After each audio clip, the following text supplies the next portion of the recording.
Praise Lord, जय मसीह की। मैं स्टैनली मैकवान, मेरे YouTube channel Hindi Gujarati Bible study में आपका स्वागत है। मेरे चैनल को आज अभी इसी वक्त आप सब्सक्राइब कर लीजिए और परमेश्वर के ज्ञान में आप बढ़ते जाओ। दाऊद ने गोलियत को मार दिया। उन्होंने एक पत्थर गुफन में डालकर गुफन को गोल गोल घुमाकर मारा और वो पत्थर गोलियत के सर में घुस गया और गोलियत मुँह के बल गिर पड़े और मर गए। लेकिन मैं बोलता हूँ, क्या गोलियत को दाऊद ने मारा या किसी और ने मारा? क्या वहाँ पर कोई और मौजूद था जिसने गोलियत को मारा हो? क्या आप इस बात को समझ रहे हो? अगर बाइबल पढ़कर देखो तो वहाँ पर कोई और था जो मौजूद था जिसने गोलियत को मारा। क्यों, कैसे? क्योंकि क्या एक लड़का वो पत्थर मारे और एक पत्थर से क्या एक बड़ा योद्धा मर सकता है? नहीं, कभी नहीं मर सकता। लेकिन वहाँ पर कुछ और घटना हुई थी। किसी और ने गोलियत को मारा था और गोलियत मुँह के बल गिर पड़े थे। कैसे? वो जानने के लिए मेरे साथ इस वीडियो में लगातार अंत तक बने रहो।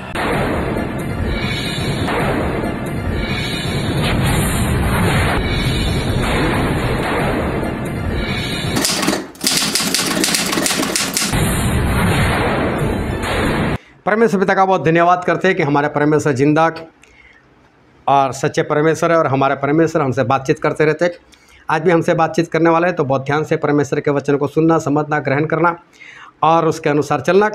एक बार इजराइल के अंदर लड़ाई हो गई थी और लड़ाई हुई थी पैलेस्टाइन वालों के साथ और बरसों से लड़ाई चलती आई है।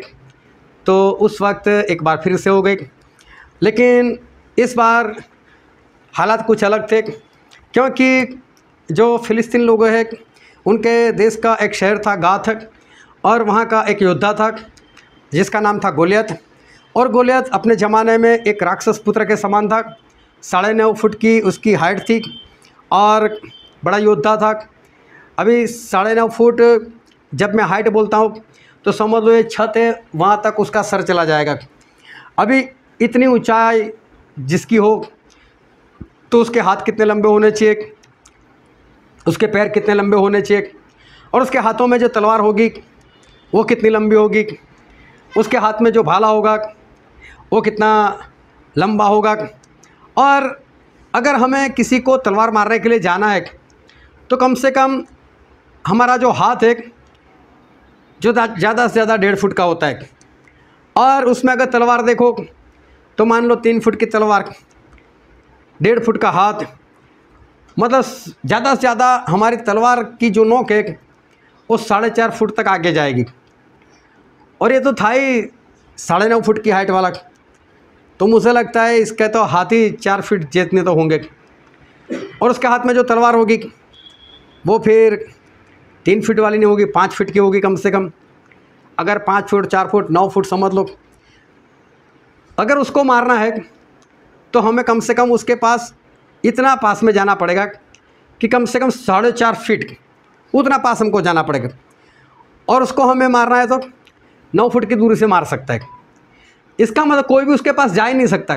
अगर कोई जाएगा तो उसको 4.5 फुट की दूरी रखनी पड़ेगी, लेकिन ये तो 9 फुट की दूरी में आएगा तभी वो तो उड़ा देगा उसको। तो इसलिए गोलियत को मारना नामुमकिन सी बात थी। और गोलियत हर रोज़ बोलता था कि यहोवा के लोग आओ मेरे साथ लड़ो, आप में से कहो हमारी सेना में से मैं आता हूँ, अगर तुम मुझे मार दोगे तो हम सारे आपके गुलाम, और मैं उसको मार दूंगा तो तुम्हारा पूरा देश वो मेरा गुलाम। अभी बात उसकी सही थी कि क्यों सभी लोग लड़े, क्यों कई लोगों की जान जाए। इससे अच्छा है 2 में से 1 की जान जाएगी बस और फैसला हो जाएगा।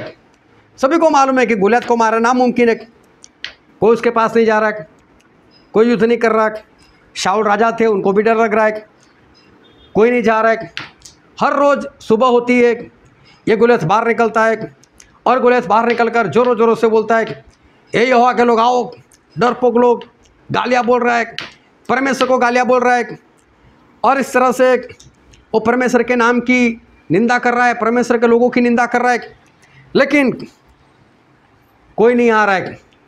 और दाऊद उस वक्त काफ़ी छोटे थे। उनकी आयु उस वक्त कितनी थी बाइबल में नहीं लिखी, लेकिन छोटे थे। और साथ में जो दाऊद थे, वो दाऊद के बड़े 3 भाई वो फौजी थे। तो दाऊद के पिता ने बोला कि बेटा आज 40वां दिन है, तेरे भाई लोग क्या कर रहे हैं मुझे नहीं मालूम, लड़ा क्या हो रहा है वो नहीं पता चल रहा है, कोई न्यूज़ नहीं आ रहा है, बोले तू जाना देख करा कि हालात क्या है। दाऊद बोला ठीक है मैं जा रहा हूँ। दाऊद खुश हो गए, चलो लड़ाई देखने को मिलेगी, लोगों को देखने को मिलेगा, मेरे भाइयों को मिलूँगा। और दाऊद खुश होकर जा रहे छोटे बच्चे। और जैसे ही वो सेना के पास पहुँचे और तभी ये गोलियत बाहर निकला और बाहर निकल कर जोरों से परमेश्वर के नाम की निंदा करने लग गया, परमेश्वर के लोगों की निंदा करने लग गया। है किसी में ताकत, आओ लड़ने के लिए, तुम ऐसे तुम वैसे। और इज़राइल के लोग इधर उधर भागने लगे और दाऊद छोटे बच्चे वो देख रहे सब कुछ। और उन्होंने किसी फौजी को पकड़ लिया, अरे भागते क्यों, बोले मारो इसको, ये गुल्लत को मारो। अरे बोले उसकी हाइट तो देख, उसकी बॉडी देख, उसके हाथ कितने लंबे हैं, उसके हाथ में तलवार देखो, कौन मार सकता है इसको, कोई नहीं मार सकता। और सभी लोग भाग रहे। बोले हमारा राजा शाऊल वो खुद डर रहे, कौन मारेगा इससे। तो बोलते राजा ने कुछ बोला है, बोले राजा ने बोला है कि जो कोई इस गुल्लत को मार देगा उसको मैं संपत्ति दूंगा, उसकी शादी मेरी बेटी से करवा दूंगा। दाऊद तो ये जानना चाहते थे कि मैं अगर बाहर से आया हूँ, मैं फौजी नहीं हूँ, तो मुझे तो लड़ने की अनुमति है कि नहीं। दाऊद राजा ने कुछ कहा है कि नहीं। अभी इससे तो इनाम की बात है कि बोलो कोई बात नहीं, मैं लड़ने के लिए जाऊँगा, मैं लड़ाई करूँगा। अभी सभी लोग खुश हो गए। खुश इस कारण से हो गए, जो होगा वो, चाहे दाऊद मर जाए लेकिन इस बात का फैसला तो हो जाएगा, चाहे हम गुलाम बन जाए कोई बात नहीं, लेकिन फैसला तो हो जाएगा। ये तो 40 दिन से हम ना इधर के हैं, ना उधर के, ना घर के, ना घाट के। तो किसी ने जाकर शाऊल राजा से बात की कि शाऊल एक लड़का आया है और वो बोलता है मैं लड़ाई करने के लिए जाऊंगा। शाऊल भी खुश, बुलाओ बुलाओ बोले। और जब दाऊद को देखा कि सारे होश निकल गए, बोले यार ये अभी जवान में पैर रखने वाला लड़का, बोले तू कैसे मारेगा उसको, तू नहीं मार सकता उसको, तू चला जा जहाँ से है वापस चला जा। बोले तू तो अभी जवान हो रहा है, वो अपनी जवानी से लड़ाई करता है। तो बोले तू चला जा वापस। और तब दाऊद ने एक बात की, बोले मैं एक बार भेड़ बकरे को चरा रहा था और एक भालू आ गया। भालू आया, उसने एक मेमने को उठा लिया और भाग रहा था। बोले मेमने की आवाज़ सुनकर मैं भी पीछे भागा। मैं पीछे भागा तो भालू को क्रोध आया कि मेरा शिकार मेरे हाथ से लेने के लिए आ गया। उस शिकार को तो छोड़ दिया, लेकिन मेरे सामने देखने लगा, मेरे ऊपर हमला कर दिया। बोलो मैंने एक ही पंच उसको ऐसा मारा ना, वहीं का वही ढेर। अब एक लड़का बोल रहा है छोटा, बोले भालू को मैंने इस तरह से मारा, एक ही बार मारा, बस बात ख़त्म हो गई। अभी बोले तो कुछ नहीं, एक बार सिंह आ गया, बोले पूरी भेड़ उठा ली, वो भी भागा, मैं भी उसके पीछे भागा। और सिंह को भी क्रोध आया, उससे मेरे ऊपर हमला कर दिया। बोले उसकी दाढ़ी पकड़कर मैंने एक ही बार में ऐसा मारा, वो तुरंत मर गया। और साथ साथ में एक दूसरी बात कही, जिस परमेश्वर ने इस भालू और सिंह को मेरे जरिए मरवा डाला, वही परमेश्वर इस गोलियत को मेरे हाथों मरवा देंगे। हालेलुया। बहुत बड़ी बात है। दाऊद को मालूम है कि भालू को मैं नहीं मार सकता, दाऊद को मालूम है मैं सिंह को भी नहीं मार सकता, लेकिन मैं गया तो मैंने मारे दिया। क्यों? मारने वाले परमेश्वर, उसको मेरे वश में करने वाले मेरे परमेश्वर। जब परमेश्वर सिंह को मेरे वश में कर सकते, भालू को मेरे वश में कर सकते, पशु को मेरे वश में कर सकते, तो ये तो इंसान है, कौन सी बड़ी बात है। परमेश्वर इसको भी मेरे वश में कर देंगे और मैं मारूंगा उसको। बोल के शाऊल को अभी भी डर है, बातें तो बड़ी बड़ी है, लेकिन ये कौन सा लड़ सकने वाला है। बोले काम कर बेटे, तो भी छोटा है, ले मेरा टोप पहन ले, ये मेरी झिलम पहन ले, ये मेरी तलवार ले ले अपने हाथों में। दाऊद को पहनना नहीं, लेकिन राजा है, राजा को मना कैसे करे। राजा ने पहना है। दाऊद बोलते लड़ने से पहले मैं चेक तो कर लूँ।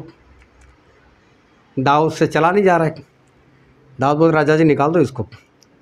इससे तो मैं कुछ नहीं कर पाऊँगा, मुझे ऐसे ही जाने दो, डरो मत, मैं जा रहा हूँ मेरे परमेश्वर के नाम से।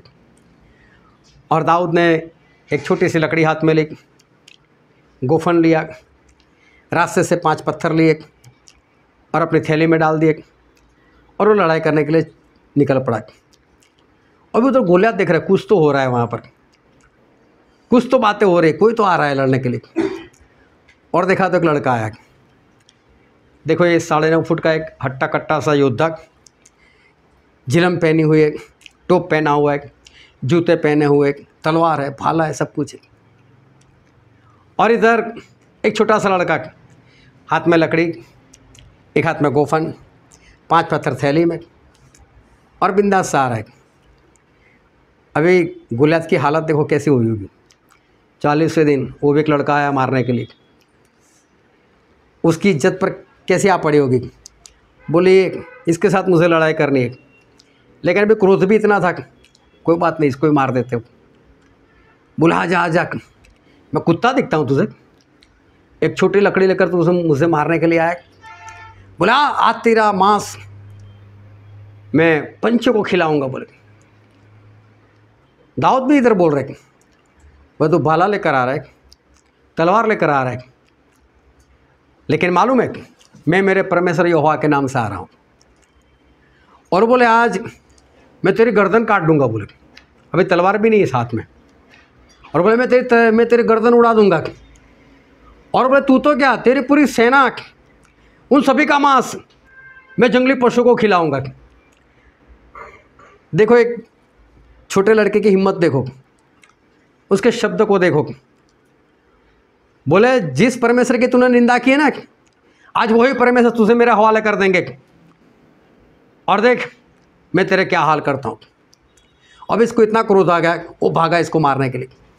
दाऊद भी भागे इधर से, फटाफट पत्थर निकाला, गोफन में रखा, ऊपर से नीचे तक गोलियत को देखा था। उसको भी मालूम था कि लड़ाई करने के लिए जाना है, कुछ तो देखना पड़ेगा। और देखा था तो एक ही जगह ऐसी थी, और ये वाली सर के आगे वाला हिस्सा, ये जगह थोड़ी सी खाली थी बस। और दाऊद को वही पसंद आ गई। बोले ये जगह अच्छी है, यहीं पर पत्थर मारता हूँ, बाकी सब जगह पर तो पहना हुआ है, यहाँ पर मारूंगा, इसके मरने की संभावना है। दाऊद भी भागे, गोफन को गोल गोल घुमाया और ऐसे घुमाकर अंदर से पत्थर निकाला। पत्थर गया एक बुलेट के समान, गोली के समान, और यहाँ उसको लगा नहीं, अंदर घुस गया, पत्थर अंदर घुस गया, और गोलियत मुंह के बल गिर पड़ा। और फिर दाऊद गए, उसके ऊपर ही चढ़ बैठे, उसकी तलवार निकाली, उसकी गर्दन काट दी। मर तो वैसे ही गया था। और पैलेस्टाइन की सारी सेना डर गई, सभी भागने लगे। इधर जो डर रहे थे वो लोग जोश में आ गए, वो भी भागे मारने के लिए, और पूरी सेना को इन लोगों ने ख़त्म कर दिया। लेकिन सवाल ये है कि क्या एक छोटा सा लड़का ये काम कर सकता है? क्या एक छोटा सा लड़का एक बड़े योद्धा को मार सकता है? मैं बोलता हूँ नहीं मार सकता। दाऊद में इतनी ताकत नहीं है दाऊद मार सके, और दाऊद ने मारा भी नहीं है, क्योंकि जब दाऊद ने इस गोलियत को एक पत्थर मारा, कोई 2 लोग आएंगे मेरे पास, कोई 2 लोग जल्दी से आगे। गोलियत किसको बना दूँ मैं? चलो मार्टिन भाई समझो गोलियत है, इधर थोड़ा सा आगे आ जाओ, दाऊद उधर चले जाओ। अभी देखो दाऊद ने गोफन से पत्थर मारा और गोलियत को लगा इस जगह पर, जोरों से लगा के। अभी ये भाई कैसे गिरने चाहिए? ऐसे, है ना, ऐसे गिरने चाहिए। अभी देखो बाइबल में क्या लिखा है, एक वचन हम पढ़ते हैं, 1 शमूएल उसका 17 अध्याय और वचन 49। फिर दाऊद ने अपनी थैली में हाथ डालकर उसमें से एक पत्थर निकाला और उसे गोफन में रखकर पलिश्ती के माथे पर ऐसा मारा कि पत्थर उसके माथे के भीतर घुस गया और वह भूमि पर मुंह के बल गिर पड़ा। यहां पर ऐसे मुंह के बल गिरा, इसका मतलब पत्थर इधर लगा, ये भाई साहब ऐसे गिरने वाले थे लेकिन गिरे ऐसे, ऐसे आगे गिरे। ये कैसे हो सकता है? फोर्स कहाँ जाना चाहिए? पीछे जाना चाहिए। और गोलियत कैसे गिरा? आगे की साइड। इसका मतलब आगे वाले पत्थर ने काम नहीं किया, पीछे से किसी ने मारा। हालेलुया, थैंक यू, बैठ जाओ। तो पीछे कौन होना चाहिए? हालेलुया, ध्यान से समझना कि गोलियत को मारने वाले परमेश्वर थे। इस तरह से मारा कि वो मुंह के बल गिरा। लेकिन यहाँ पर एक बात बहुत बढ़िया है और जो परमेश्वर आज हमको बताने वाला है वो थी कि दाऊद की समझ, दाऊद का विश्वास। दाऊद का विश्वास ऐसा था, जिस परमेश्वर ने इस भालू और सिंह को मरवा दिया, ख़त्म कर दिया, वही परमेश्वर इस गोलियत को भी मारेंगे। तो पहले से उनको क्या मालूम था कि गोलियत को कौन मारेगा? परमेश्वर। तो पता था कि गोलियत को मारने वाले परमेश्वर है, इसलिए दाऊद क्या हुआ? मैं जाऊंगा लड़ने के लिए।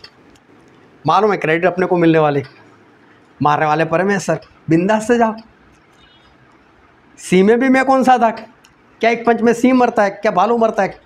मालूम है परमेश्वर खतरनाक है, बस जाओ। और वो लड़ने के लिए चले गए, लेकिन उनको मालूम था कि काम करने वाले सिर्फ और सिर्फ परमेश्वर है, गोलियत को मारने वाले सिर्फ परमेश्वर है।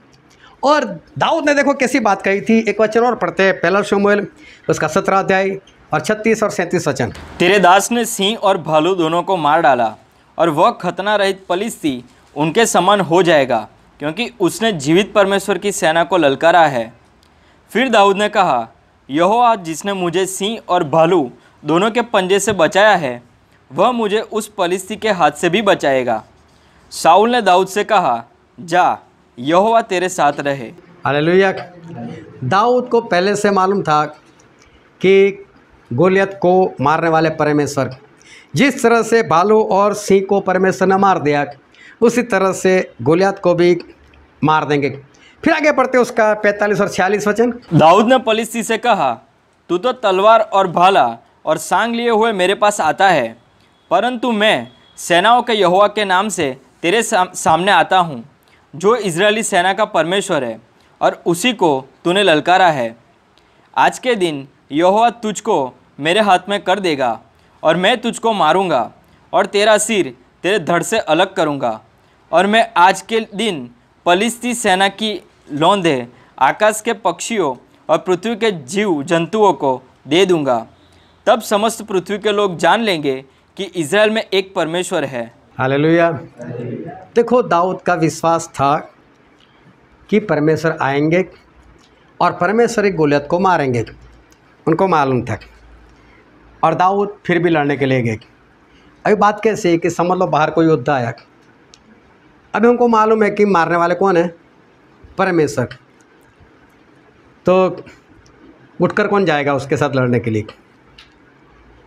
आज के विश्वासी जो है ना, वो दाऊद से कई गुना ज़्यादा होशियार है। दाऊद तो क्या बोले, मैं जाता हूँ लड़ने के लिए। जब परमेश्वर ही मारने वाले तो क्रेडिट ले लो अपने, विश्वास बताओ, जाओ लड़ने के, परमेश्वर ही मारने वाले, नाम तो अपना होगा। और आज के विश्वासी क्या बोलेंगे, क्या परमेश्वर फोगट में उठाते हो, आप ही मारने वाले, तो बैठे रहने दो ना मुझे, मेरे पास दूर होगा, और उसमें इतनी देर कर दी, यहाँ तो लड़ना नहीं था। तो सोचो आज के विश्वासी जो है वो तो परमेश्वर से भी बोलेंगे, परमेश्वर सब कुछ आप ही करने वाले हो, आप परमेश्वर आत्मा जीतने का काम आप ही करने वाले हो, तो फोकट में मुझे क्यों भगाते हो? आप इस तो सब कुछ करने वाले हो, पश्चाताप आप ही करवाने वाले हो, तो मुझे क्यों भगाते हो? एक सिक्का वाला यही था, बैठा रहा, होगा, करते हैं, रहते हैं। और आज यही बात है, सही में हमारा युद्ध परमेश्वर ही करते, परमेश्वर ही लड़ते, लेकिन फिर भी परमेश्वर चाहते हैं कि हम जाए, लड़ने के लिए हम जाए। और देखो, अगर लड़ाई करने के लिए जाना है तो फिर ऐसे तो नहीं जा सकते हम। लड़ाई के हथियार, उसके शस्त्र, उसके वस्त्र, वो तो हमारे पास होना चाहिए। परमेश्वर हमारे यहोवा जीरे, हमारा पूरा करने वाले परमेश्वर हमको दे दो, तो इसका मतलब ये तो नहीं कि परमेश्वर निवाला बनाकर आपके मुंह में भी डालने के लिए आ जाए। हमें उठना तो पड़ेगा, भागना तो पड़ेगा, कुछ करना तो पड़ेगा, वहाँ परमेश्वर संभालेंगे, लेकिन उठकर जाने की तो ज़रूरत है। तो हमारा युद्ध परमेश्वर ही लड़ने वाले, सब कुछ परमेश्वर ही करने वाले, गोलियत को परमेश्वर ही मारने वाले। लेकिन गोलियत आएगा तो हमको उठकर उसके पास जाना पड़ेगा, और ऐसे ही जाओगे तो कुछ नहीं होगा। जब प्रार्थना की यहोशापात ने कि परमेश्वर मेरे सामने 3-3 सेना आ चुकी है, 3-3 सेना मेरे सामने लड़ाई के लिए आ चुकी है, परमेश्वर मैं क्या करूं? तो याजेल नाम का एक इंसान था, उसके ऊपर पवित्र आत्मा आए और पवित्र आत्मा ने उसके मुंह से ऐसा बोला, हे राजा, इस बड़ी सेना से तू डर मत, जा लड़ाई करने के लिए निकल। लेकिन युद्ध तुम्हारा नहीं, युद्ध परमेश्वर का है। इस युद्ध में तुम्हें लड़ाई नहीं करनी पड़ेगी, लेकिन लड़ाई करेंगे परमेश्वर, इसलिए तुम बिंदास से निकलो। अभी देखो, लड़ाई परमेश्वर की, लेकिन सेना निकलेगी तो क्या ऐसे फॉर्मल कपड़े पहनकर निकलेगी? सिपाही का ड्रेस तो पहनना पड़ेगा, हथियार लेना तो पड़ेगा। और परमेश्वर हमसे यही चाहते हैं, हमें युद्ध लड़ने की ज़रूरत नहीं, हमारे सारे काम परमेश्वर कर देंगे। लेकिन उससे पहले हमें एक काम तो करना है कि हमें शस्त्र और वस्त्र पहनने हैं और हमें जाकर खड़े रहना है। और बाइबल में लिखा है, इफिसी उसका अध्याय 6 और 14 से लेकर 17 पढ़ो तो। सो सत्य से अपनी कमर कस कर और धार्मिकता की झिलम पहन कर और पाँव में मैल के सुसमाचार की तैयारी के जूते पहन कर और उन सबके साथ विश्वास की ढाल लेकर स्थिर रहो, जिससे तुम उस दुष्ट के सब जलते हुए तीरों को बुझा सको, और उद्धार का टोप और आत्मा की तलवार जो परमेश्वर का वचन है ले लो। यहाँ पर लिखा है कि ये सारे शस्त्र, सच्चाई का बेल्ट, धार्मिकता की झिलम, उद्धार का टोप, मेल मतलब शांति के जूते, विश्वास की ढाल और आत्मा की तलवार मतलब परमेश्वर का वचन, वो ले लो। ये शस्त्र पहनकर अगर आप निकल पड़े तो फिर युद्ध आपका नहीं है। फिर युद्ध कौन लड़ेगा? परमेश्वर हमारे लड़ेंगे। लेकिन ये शस्त्र जब तक आपके पास है नहीं, आप बाहर नहीं निकल सकते। जितने लोग ये परमेश्वर का काम नहीं कर सकते, उसका कारण यही है। एक आत्मा इंसान नहीं जीत सकता, उसका कारण यही है कि शस्त्र उसके पास नहीं रहेगा। शस्त्र होंगे तो योद्धा जो है ना, वो कभी भी घर में नहीं बैठा रहेगा, क्योंकि लड़ाई घर में नहीं है, लड़ाई बाहर है। वो बाहर निकलेगा। लेकिन जो बाहर नहीं निकल पाता तो समझो वो नंगा है, उसके पास ये शस्त्र नहीं है, कपड़े नहीं है, इसलिए वो घर में बैठा रहा है। बाहर निकलो, शस्त्र वस्त्र पहनो, तो परमेश्वर आपका युद्ध लड़ेंगे। नहीं तो तब तक आपको ही मेहनत करनी पड़ेगी, आपको ही 2 टाइम की रोटी के लिए भागना पड़ेगा और आप परमेश्वर का काम कुछ भी नहीं कर सकते। लेकिन अगर आप चाहते हो कि आपका युद्ध परमेश्वर लड़े, तो शस्त्र वस्त्र पहन लो और उसके अनुसार चलो। हालेलुया।